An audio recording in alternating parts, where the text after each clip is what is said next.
Natural Balance shake, and that was a whole egg first, and that's particular eggs that these hens has been feeded by flaxseed oil and other things, so that you can build in also this healthy fat in the egg.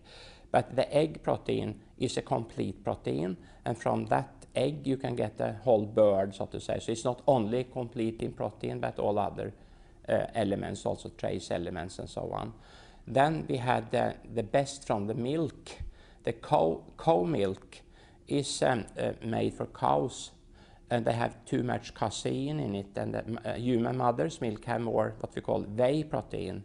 And we took the whey protein part out of the cow milk, and that is the part that has the highest biological activity for humans also. That means that you can use everything and not waste it out as nitrogen in the urine.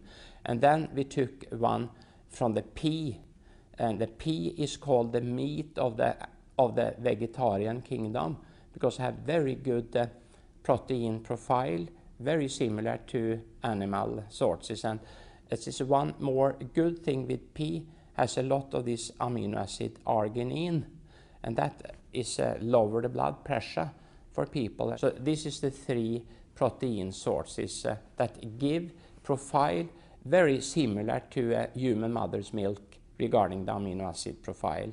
And that means that we can use everything and not waste it out again in the urine. Then we have rose hip in it to give some important mineral and vitamins. And we also had apples in it.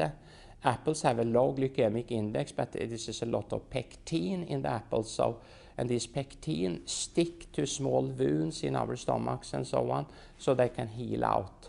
And then we also want to have fibers in it. And we took this sugar beet fibers. Of course, not sugars has been taken out, but the fibers left. But then it's important to point out that you should drink water in enough amounts, so that these fibers can work and keep your bowels normal.